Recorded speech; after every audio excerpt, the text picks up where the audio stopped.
दोस्तों, मेरा नाम है धीरेन्द्र सिंह और आपका स्वागत है आपके अपने चैनल पे। आज की हम इस वीडियो में बात करेंगे वर्किंग कैपिटल मैनेजमेंट, उसका प्रैक्टिकल क्वेश्चन करने वाले हैं। वर्किंग कैपिटल मैनेजमेंट की थ्योरी के ऊपर मैं पूरी वीडियो बना चुका हूं ऑलरेडी और उसका लिंक मैं डिस्क्रिप्शन दे रहा हूं और आप जरूर जाके देखिएगा। थ्योरी वीडियो बहुत ही मैंने कोशिश करी कि सिंगल वीडियो में सारा थ्योरी कवर कर दिया, पूरी पूरी वर्किंग कैपिटल मैनेजमेंट की।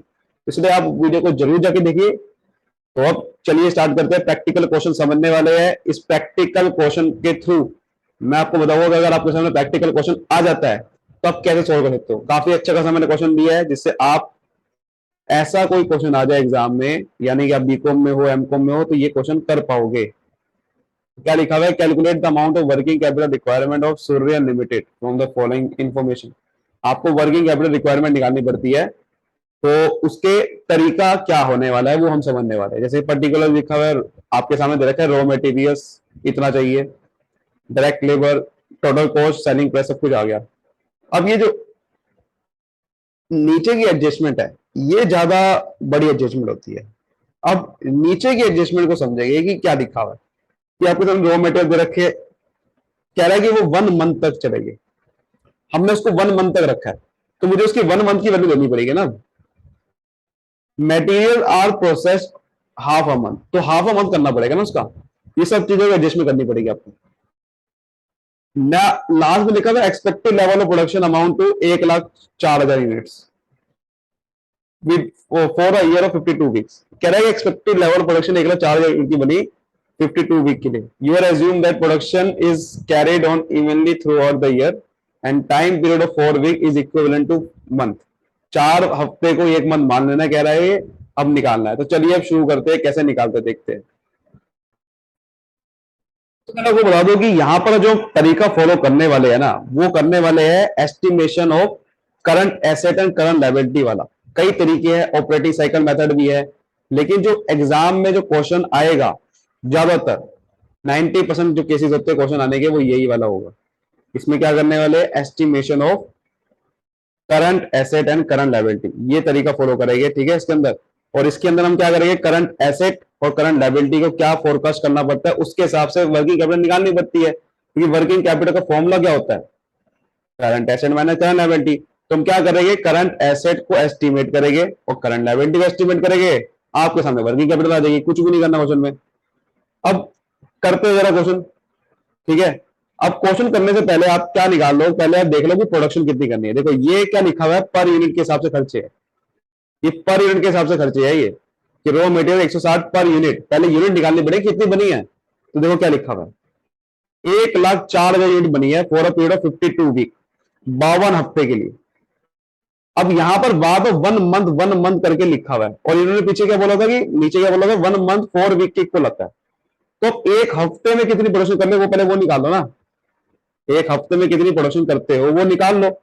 4 हफ्ते हो गए तो 4 हफ्ते से मल्टीप्लाई कर देना, या तो आप सीधा 1 मंथ की निकालोगे, हफ्ते के हिसाब से है ना ये। तो देखो, तो आपके सामने टोटल जो प्रोडक्शन है, पहले तो ये निकाल लो कि टोटल प्रोडक्शन कितनी है। तो टोटल प्रोडक्शन है आपके सामने 1,04,000 यूनिट्स की, ठीक है। और कितने हफ्तों के लिए है, 52 हफ्ते के लिए है। तो अगर मुझे निकालनी है कि वीकली कितनी प्रोडक्शन करता हूं, वीकली प्रोडक्शन, क्योंकि मंथ के हिसाब से नहीं निकाल पा रहा हूं, वीकली लिखा हुआ है। तो मंथ के हिसाब से निकालूंगा तो मैं 4 हफ्ते से मल्टीप्लाई कर दूंगा, बिकॉज 4 हफ्ते का 1 मंथ होता है। तो ये जो 1 मंथ है, ये कह रहा था ये 1 मंथ कैसे निकलेगा, 4 हफ्तों के हिसाब से। तो वीकली प्रोडक्शन कितनी निकलेगी, 1,04,000 को डिवाइड कर दो 52 से, तो 2,000 यूनिट्स की प्रोडक्शन होती है वीकली। अब 1 मंथ की निकालें तो 4 से मल्टीप्लाई कर दूंगा। अब इसका फॉर्मूला बताते, देखो फॉर्मेट कैसे बनेगा, यहां से बनना फॉर्मेट। सबसे पहले आपको दिखाता हूँ कि फॉर्मेट कैसे बनता है, थोड़ा सा उसकी मैं दिखाता हूँ, तब जाके आपको अच्छे समझ में आएगा। देखो फॉर्मेट ऐसे बनाना है आपने इस केस में, statement of estimation of working capital requirement.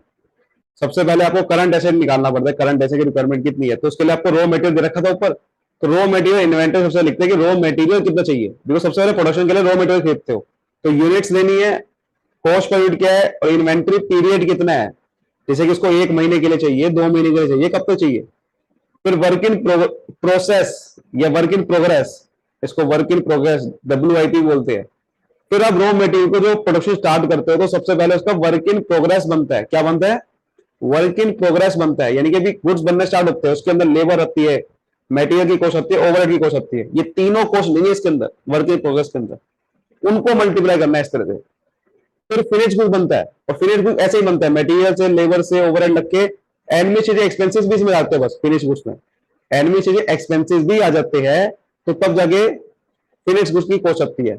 फिर सन्ड्री डेटर्स, यानी क्योंकि आप जब ये ऑपरेटिंग साइकिल होती है सारी की सारी, पहले रॉ मटेरियल बनता है, फिर finish goods, sorry working product, फिर फिनिश गुड्स, फिर बेचते हो तो उधार बेचते हो तो डेटर होता है, और डेटर में आपका सेलिंग वाली कॉस्ट भी आ गई, बिकॉज आपने बेचा था सामान, इसमें बेचा नहीं था बट इसमें एडमिनिस्ट्रेटिव लग गया था, क्योंकि आपने फिनिश गुड्स बनाया तो एडमिनिस्ट्रेशन की कॉस्ट लगी थी ऑफिस की, बेचोगे तो सेलिंग वाली कॉस्ट आ जाएगी।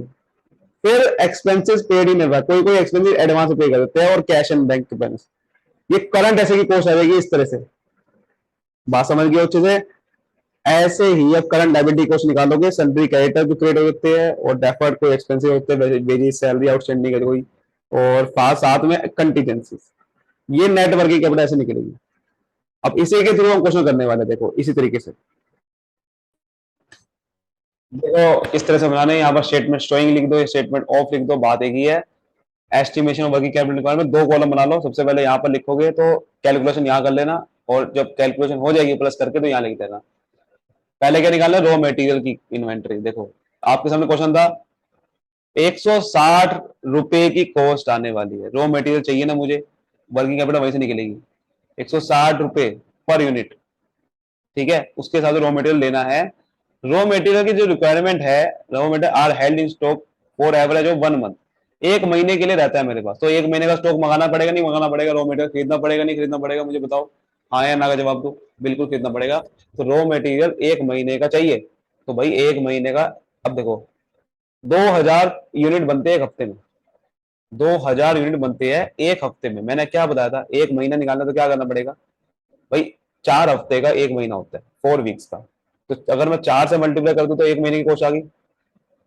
अब ये आ गई यूनिट्स, उसको मुझे मल्टीप्लाई करना पड़ेगा, कितने रुपए का है, 160 रुपए खर्च करने पड़ते हैं एक यूनिट को खरीदने में, तो 160 से मल्टीप्लाई करोगे 2000 इंटू 4 यूनिट की कितनी कॉस्ट आएगी, वो आ जाएगी मेरे पास। तो 2 4 जा 8, 8 6 जा, सॉरी 16 8 जा कितना होता है 128, तो 128 3 जीरो, ठीक है, 1 1 2 8 3 जीरो और एक जीरो, समझ गए बात को, रॉ मटेरियल की कॉस्ट आ गई है। ऐसे ही अब मुझे निकालना है वर्क इन प्रोग्रेस, या वर्क इन, आप वर्क इन प्रोग्रेस बोल सकते हो, आप कुछ भी बोल सकते हो, वर्क इन प्रोग्रेस में रहेगा। तो वर्क इन प्रोग्रेस की इन्वेंट्री क्या है, जैसे मैंने को बताया इसके अंदर क्या करना पड़ता है, मटेरियल की कॉस्ट लेनी पड़ती है, मटेरियल, लेबर और ओवरहेड्स, मैंने ये बताया था ना आपको, इसमें क्या लेना पड़ता है, मटेरियल, लेबर और ओवरहेड्स। एडवांटेज एक्सपेंसेस अभी नहीं लेने, वो सॉरी एडमिनिस्ट्रेटिव एक्सपेंसेस नहीं लेने, वो कब लेने हैं, अगले वाले में। तो ये मटेरियल, लेबर और ओवरहेड, देखो मटेरियल कितना दे रखा है, सॉरी हाँ मटेरियल कितना दे रखा था, आप देख सकते हो यहाँ पर, मटेरियल वही है कि देखो जैसे कि 2000 यूनिट का दे रखा है ना, यही तो रॉ मटेरियल है, मटेरियल यही है जो खरीदा है, प्रोडक्शन मतलब जितनी करनी है वो तो 2000 यूनिट्स मुझे बनानी है, तो वही तो उसके रिलेटेड तो मैंने है ना, कि भाई 2000 यूनिट बनानी है तो रॉ मटेरियल कितना आएगा। अब देखो वो वही तो कह रहा है कि भाई मटेरियल आर इन प्रोसेस, यानी कि वर्क इन प्रोग्रेस वाला, on an average of half a month, आधा महीना मटेरियल प्रोसेस में रहता है, मतलब आधा महीने के लिए क्या चाहिए मुझे, रॉ मटेरियल चाहिए, ये तो चाहिए ना भाई। 2000 यूनिट, देखो प्रोडक्शन कितनी करनी है, 4 हफ्ते के लिए, वो कह रहे हैं देखो क्या एक्सपेक्टेड लेवल प्रोडक्शन 1,04,000 यूनिट का, तो मैंने क्या निकाला था कि 2000 यूनिट एक हफ्ते में प्रोडक्शन होती है, तो भैया 2000 यूनिट एक हफ्ते में होती है, तो आधे महीने में कितनी होगी, एक महीना 4 हफ्ते का होता है, 1 मंथ 4 हफ्ते का होता है, इन्होंने कहा है, तो 2 महीने आधा महीना कितने महीने का हो जाएगा भाई, आधा हफ्ता, आधा हफ्ते का 2 वीक का, तो 2 वीक से मल्टीप्लाई कर दूंगा तो कितनी मेरे में क्वांटिटी आ जाएगी, कि कितनी क्वांटिटी चाहिए, बिकॉज मुझे 2000 यूनिट की प्रोडक्शन करनी है, तो उतना सामान खरीदना पड़ेगा ना, तभी तो प्रोडक्शन करूंगा, ये उसके लिए कॉस्ट निकाल लो, और एक यूनिट की कॉस्ट आती है 60 रुपए, तो वो मैंने निकाल दी। तो ये है रॉ मटेरियल की कॉस्ट। फिर रॉ मटेरियल जो प्रोसेस करूंगा उसकी कॉस्ट आ रही है मेरे पास, कि रॉ मटेरियल प्रोसेस करने में दो हफ्ते लग जाएंगे, तो उसकी कॉस्ट, क्योंकि 160 रुपए लगती है एक यूनिट खरीदने में, तो कितने लगेंगे खर्चे, 2 2 जा 4, 64 मल्टीप्लाई करोगे तो ये आ जाएगा आपके सामने आंसर, समझ गए बात को? ये मटेरियल आ गया कि वर्क इन प्रोग्रेस के लिए कितना मटेरियल चाहिए, और ये था रॉ मटेरियल। तो ये सब चीजें होगी। अब लेबर की कॉस्ट क्या होगी, क्योंकि अब लेबर निकालनी है। देखो लेबर, डायरेक्ट में लेबर है, 60 रुपए खर्चा आता है 1 यूनिट पे। तो लेबर के बारे में कुछ लिखा हुआ है, फिनिश गुड्स लिखा हुआ है, are in stock finish goods अभी नहीं कर रहे अभी। देखो लेबर के बारे में कुछ भी नहीं लिखा हुआ, लिखा हुआ है कि लिखा हुआ है कि पेमेंट ऑफ वेजेस, यही लेबर के बारे में है। वेजेस की पेमेंट करते हैं लेबर को। कह रहा है कि जो टाइम लैग है वेजेस को पेमेंट करने में, 1.5 हफ्ता लग जाता है। 1.5 हफ्ता लग जाता है वेज को पेमेंट करने में, time lag in payment of wages. तो 1.5 हफ्ते के बाद पेमेंट होती है, यानी कि 1.5 हफ्ते तक मुझे लेबर रखनी पड़ेगी, यानी कि उसकी कॉस्ट लगेगी, 1.5 हफ्ते तक लगेगी नहीं लगेगी, मुझे बताओ। तो इसका मतलब लेबर मेरे पास कितनी है, लेबर आप दे सकते हो कि देखो 2,000 यूनिट, देखो सारी क्या लिखा हुआ है, 60 रुपए पर यूनिट के हिसाब से खर्चा होता है लेबर का। अब मुझे बनानी है 2,000 यूनिट, 1 यूनिट पे 60 रुपए खर्चा होता है, बनानी कितनी है, 1 हफ्ते में 2,000। तो 1 यूनिट पे अगर 60 रुपए खर्चा होता है, तो 2,000 यूनिट बनानी है तो कितना खर्चा हो जाएगा। लेकिन उन्होंने कहा है कि 1.5 हफ्ते की यूज करता हूं, लेकिन ये 2,000 यूनिट ये एक पूरे महीने की, सॉरी 1 हफ्ते की प्रोडक्शन है। भैया ये पूरी 1 हफ्ते की प्रोडक्शन करता हूं मैं। वो कह रहा है कि लेबर को मैंने 1.5 हफ्ता यूज करना है। 1.5 हफ्ते का मतलब क्या है, 1/, देखो 1.5 हफ्ते का मतलब क्या होता है, 1 हफ्ते की प्रोडक्शन 2,000 है, तो 3/2, 3/2 का मतलब 1.5 हफ्ता यूज करना है ना इसको। और 60 से मल्टीप्लाई कर दूंगा सो, क्योंकि 1 यूनिट की कॉस्ट 60 रुपए आने वाली है लेबर की। तो लेबर को 1.5 हफ्ता यूज करना है, और उसकी कॉस्ट यूनिट के हिसाब से है, तो यूनिट से मल्टीप्लाई करा कि 1.5 हफ्ते में मैं 2,000 यूनिट बनाऊंगा। 1.5 हफ्ते के हिसाब से कितनी यूनिट बनाऊंगा, 2,000 × 1.5। समझ गए बात को? फिर मैं कॉस्ट निकालू कितनी आएगी, ये आपको निकालना है यहाँ से अब। लेकिन लेकिन मैं आपको बताता हूँ कि ये ऐसे आपको नहीं करना, ये गलत है। क्यों गलत है, देखो दिखाता हूँ आपको। सबसे पहले आपको ये बात समझनी है, ये ऐसे नहीं करना। क्योंकि क्या होता है कि हम ये जो लेबर की जो कह रहा था 1.5 हफ्ते तक टाइम लैग हो जाता है पेमेंट का, ये बेसिकली आपने फिनिश गुड्स में लेना है इसका इफेक्ट, यहां नहीं लेना, वर्क इन प्रोग्रेस में नहीं लेना। ये टाइम लैग जो रह जाता है वेजेस की पेमेंट का, बेसिकली ये बाद में लेते हैं जब बन जाता है सामान, उसके बाद पेमेंट देते हैं ना बेसिकली, और 1.5 हफ्ता रह गया उसके बीच में। तो वहां पर ये टाइम लैग है, और यहां पर आपको समझना है कि ये यहां नहीं लेना। यहां पर हम क्या मांग करते हैं, लेबर को 50% यूज कर रहे हैं, और ओवरहेड्स को 50% मांग चलते हैं। ये इसमें मांग चलते हैं कि इसमें, क्योंकि वर्क इन प्रोग्रेस में क्या होता है, कॉस्ट निकालना थोड़ा मुश्किल होता है। तो वर्क इन प्रोग्रेस में क्या मांग जाता है कि लेबर का 50% यूज करा, ओवरहेड का 50% यूज करा। तो आपको 1/2 से डिवाइड करना, मल्टीप्लाई करना है, 3/2 से नहीं। तो आपको क्या करना है, ये जो इफेक्ट है 1.5 हफ्ते वाला, वो कब देना है, फिनिश गुड्स में देना है। बिकॉज हम क्या करते हैं, मान करते हैं कि भाई फिनिश गुड जब बन जाते हैं उसके बाद पेमेंट देते हैं, और वेजेस की पेमेंट उस समय लेते हैं। हालांकि डायरेक्ट लेबर को बस हम ये मान सकते हैं कि वर्क इन प्रोग्रेस में हमने उसको आधा यूज करा होगा। तो 60 रुपए के हिसाब से, मेरे आधा के हिसाब से कितनी कॉस्ट आई होगी वो निकालेंगे, कि 2,000 यूनिट बनाई 60 के हिसाब से, और आधा यूज करा, तो यानी कि 1,000 यूनिट बनी होगी, ये मान के चलते हैं हम। तो उसके हिसाब से कितनी कॉस्ट आई होगी, तो ये निकालेंगे तो देखो कितनी आएगी, ये 1,20,000 रुपए आएगी। ऐसे ही ओवरहेड की कॉस्ट निकालेंगे, इसको भी आधा मान लेंगे, 2,000 यूनिट बनी बल्कि आधी बनी, और ओवरहेड की कॉस्ट कितनी है, 120 रुपए पर यूनिट की आती है, तो अब मेरी आधी आ गई होगी। तो यानी कि देखो कितनी आ जाएगी यहाँ पर, ये आ जाएगी, ये भी मेरी 1,20,000 रुपये ही आ जाएगी। ठीक है, ये मेरी 1,20,000 पे आ जाएगी, और ये थोड़ी कम आएगी, सॉरी ये कम आएगी। ये आएगी मेरी, कितनी आएगी, ये आएगी 60,000 रुपीज। समझ गए बात को? इस तरह से लेना है। अब आप क्या करोगे, अब आप फिनिश गुड्स की कॉस्ट निकालोगे। अब आप फिनिश गुड्स की कॉस्ट निकालोगे, तो ये ध्यान रखना है इसके अंदर कि जो टाइम लैग वाला चीजें लेनी होती है ना, वो आपको बाद में लेनी होती है। बिकॉज वो टाइम लैग का मतलब आउटस्टैंडिंग है। टाइम लैग रहेगा ना कि 1.5 हफ्ता, 1.5 हफ्ते के बाद देते हैं, यानी कि आउटस्टैंडिंग है, और उसका इफेक्ट आउट। अब देखो, अब आपको क्या लेना है, फिनिश गुड्स में क्या करना है। अच्छा, एडमिनिस्ट्रेटिव एक्सपेंसेस है इसके अंदर, एडमिनिस्ट्रेटिव एक्सपेंसेस नहीं है, तो वो भी इसमें प्लस करने होते हैं, किसमें, फिनिश गुड्स में, जो कि नहीं है मेरे पास। तो अब क्या करेंगे, यहाँ पर मटेरियल लेंगे पहले तो, फिर लेबर की कॉस्ट वैसे ही लेंगे, लेबर की, और यहाँ पर ओवरहेड्स की। बट यहाँ पर थोड़ी सी कॉस्ट बदल जाएगी, बिकॉज जैसे मैंने आपको बताया कि लेबर की कॉस्ट में बदल जाएगा। मटेरियल की कॉस्ट क्या आएगी, देखो फिनिश गुड लिखा हुआ है, finish goods are in stock for 1 month. Finish goods 1 महीने के लिए रहता है, मतलब 1 महीने तक मुझे मटेरियल चाहिए, रॉ मटेरियल चाहिए नहीं कि चाहिए, रॉ मटेरियल 1 महीने तक खरीदना पड़ेगा क्योंकि फिनिश गुड मुझे बनाने हैं। तो 2000 यूनिट्स चाहिए 1 महीने के लिए, यानी कि 4 वीक्स, क्योंकि 1 महीना 4 वीक्स का होता है। मल्टीप्लाई कर देंगे कितनी कॉस्ट आती है, 160 रुपये। तो 160 से मल्टीप्लाई करूंगा तो ये कितनी आ जाएगी, ये आ जाएगी वही 1 लाख, वही आ जाएगी ना, 128000। समझ गए, वही चीज करिए बिल्कुल। फिर लेबर, अब लेबर कैसे निकालूंगा, लेबर मुझे पता है कि 60 रुपये कॉस्ट आती है। देखो ध्यान समझो मेरी बात को, लेबर की वो 60 रुपए आते हैं, बट मैंने क्या मान के चला कि भाई टाइम लैग जो पेमेंट है, वेजिस की पेमेंट जो देते हैं वो 1.5 हफ्ता लग जाता है। तो मतलब कि जब मैं फिनिश को बनाऊंगा, वो वहां पर उसके बाद जो लेबर में उसको पेमेंट दूंगा वो 1.5 हफ्ते के बाद होगा, मतलब 1.5 हफ्ते तक मुझे लेबर रखनी पड़ेगी। तो उसकी कॉस्ट कितनी आ जाएगी, 60 रुपए। 60 रुपए से एक लेबर है तो 2000 यूनिट बनाता हूं, और 1.5 हफ्ता, 1.5 हफ्ते तक देखनी पड़ेगी कितनी यूनिट बनेगी, और उसके हिसाब से एक यूनिट को मुझे खर्चा कितना करना पड़ता है, 60 रुपए का।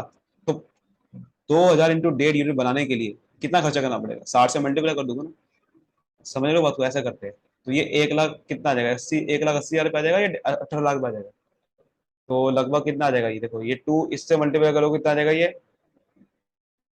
2 × 1.5 कितना होता है, 3। 3000 × 60 कितना होता है, तो 6 3 18, वही आ जाएगा ना, 1,80,000 रुपये आ जाएगा। सिंपल है, तो ऐसे निकालना है। बात समझ रहे हो। ओवर एड्स 2000 यूनिट बना हुआ, और ओवर एड्स की लिखा हुआ था टाइम लैग, लिखा हुआ था देखो पेमेंट में कितना लिखा हुआ था, 1 मंथ।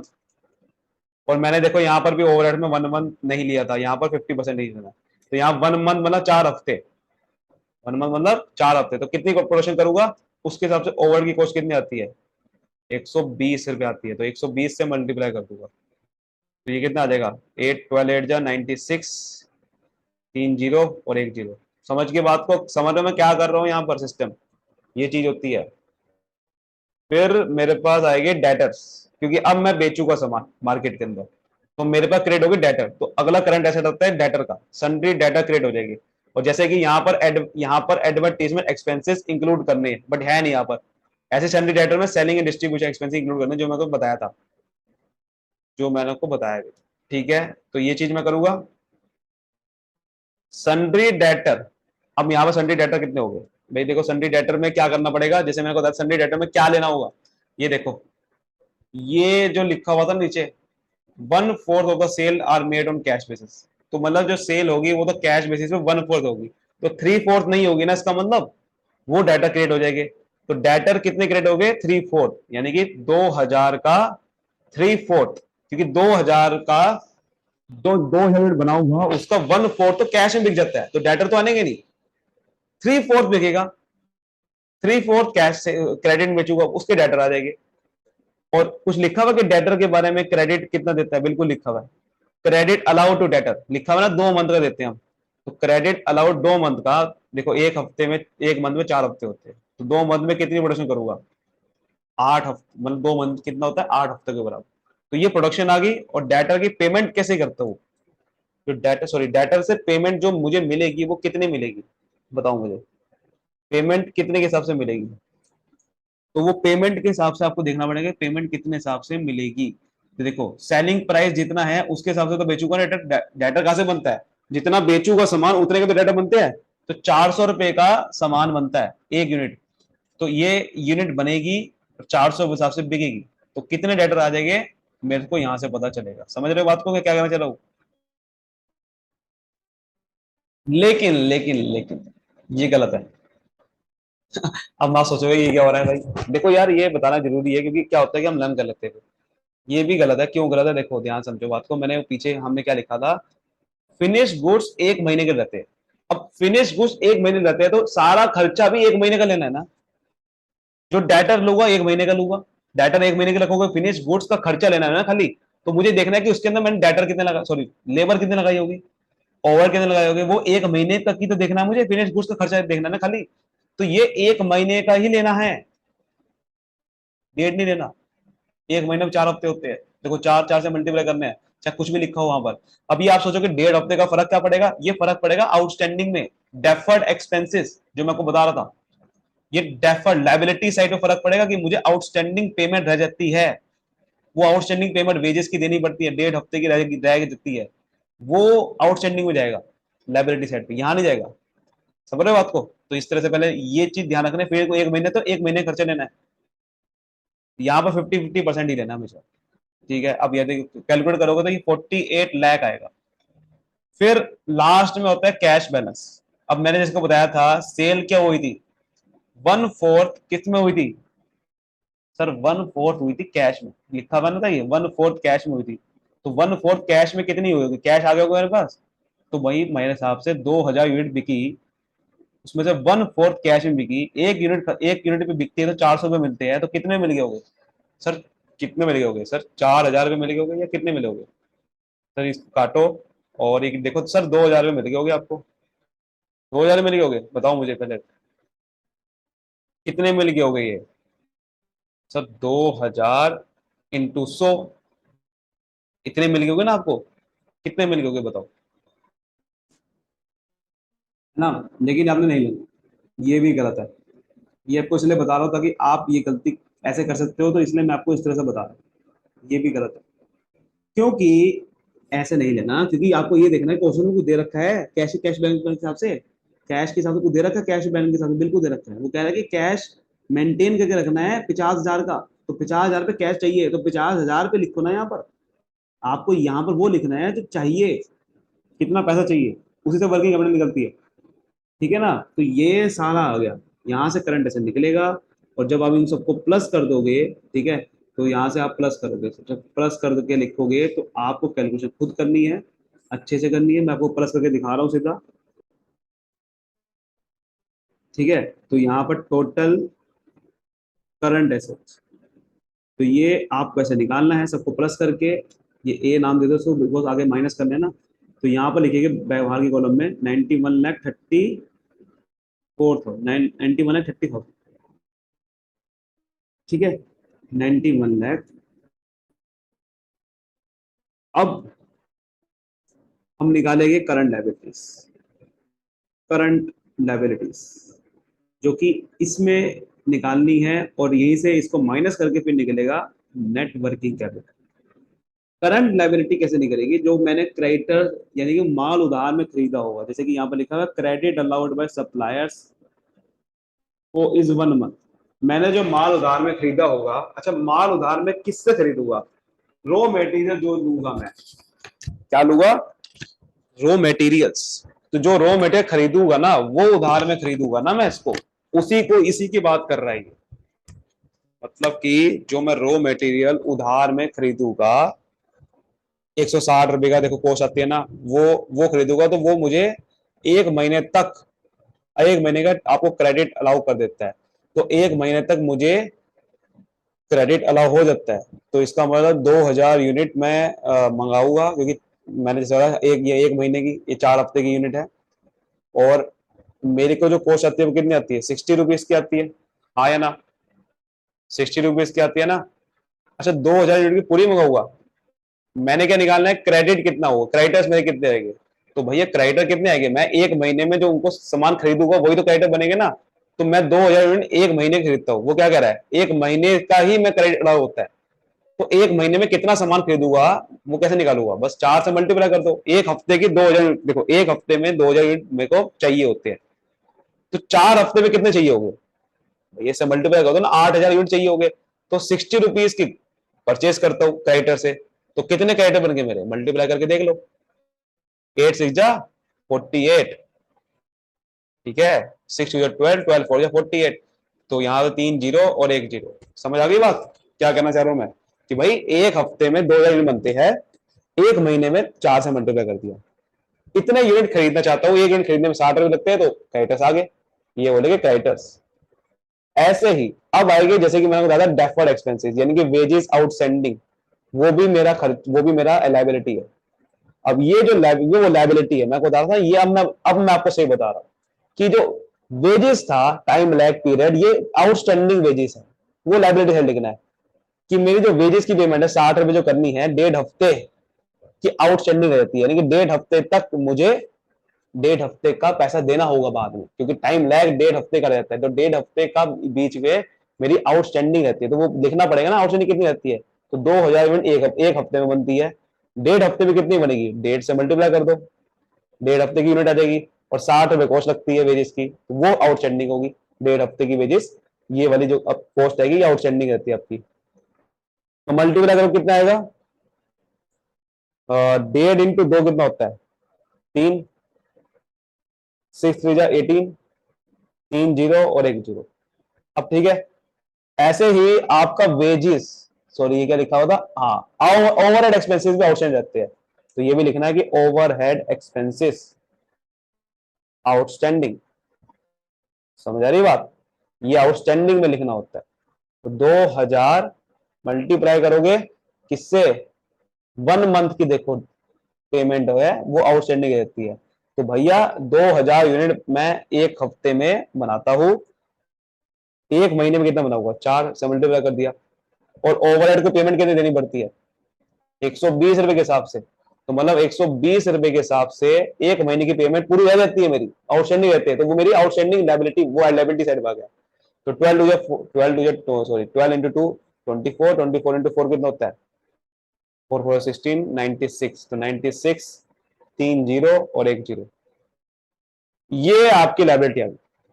अब कोई कंटीजेंसी है, कंटीजेंसी मतलब कोई फ्यूचर में कुछ कोई लॉस हो जाए तो उसका भी मैं पैसा जोड़ कर सकता हूँ, तो देखो नहीं लिखा हुआ, तो बस यही आपका क्वेश्चन खत्म हो गया यहाँ पर। अब इसको आप जोड़ोगे, तो इसको जोड़ोगे तो मैं जोड़ के दिखाता हूँ सीधा आपको, तो ये आएगा 24,20,000 रुपये, 24,20,000 रुपये। अब यहाँ पर इसको मैंने मान लिया, देखो आप ऐसा करो 24,20,000 को क्या करो आप यहाँ लिखो पहले आप, ठीक है, और फिर इसको ऐसे करके यहाँ पर लिखो, क्योंकि अब इसका नाम देंगे, क्या नाम देंगे, टोटल करंट लायबिलिटी, सही तरीके से लिखना है ना आपने, क्या नाम देंगे, टोटल करंट लायबिलिटी, ये टोटल करंट लायबिलिटी है, और इसको हमने ब्रैकेट में बी मान लिया, क्यों मान लिया, क्योंकि मुझे नेट वर्किंग कैपिटल निकालनी है, नेट वर्किंग कैपिटल को शो करेगी, कैसे निकाल रहा हूं कि ए माइनस बी, ए क्या माना, टोटल करंट एसेट, बी क्या माना, टोटल करंट लायबिलिटी, और इसको माइनस करोगे कितना आएगा, ये इसको माइनस करोगे ये आएगा 67 लाख, ठीक है, 90,000, सॉरी 67,10,000, ये आपका आंसर बनेगा। तो हमेशा आपको ये देखना है कि रॉ मटेरियल खरीदा हो तो आपको रॉ मटेरियल का कॉस्ट लेनी है, हमेशा वर्किंग प्रोसेस में तीनों कॉस्ट लेनी है, और इसमें आपको बस लेबर की 50% लेनी है, ओवर की 50% लेनी है, बाकी इसमें कुछ नहीं करना, और देखना है क्वेश्चन में लिखा होगा वर्किंग प्रोसेस कब तक रख रहा हो, सिर्फ उतने ही टाइम पीरियड की लेनी है, समझ गए हमारी बात, ये चीज ध्यान रखनी है। उसके बाद फिनिश गुड्स में आपको देखना है कि फिनिश गुड कब तक रखे गए, एक महीने रखे गए तो सबकी कॉस्ट एक महीने की आ जाएगी, मटेरियल लेबर ओवर है। सन्ड्री डेटर में आपको ये देखना है कि कितने क्रेडिट की सेल हुई है, उसके हिसाब से लेना है, कैश बैलेंस दे रखा होगा वही लेना है, बाकी आउटस्टैंडिंग वेजेस आउटस्टैंडिंग ये दे रखा होगा टाइम लैग के हिसाब से। तो उम्मीद करता हूँ ये क्वेश्चन आपको समझ में आया होगा, कि ये क्वेश्चन एग्जाम में बहुत ऐसे पूछा जाता है, ये क्वेश्चन समझ में आया होगा तो वीडियो लाइक करिए, सब्सक्राइब करिए, फैला दीजिए। Thank you so much, all the best, मिलते हैं अगली वीडियो में।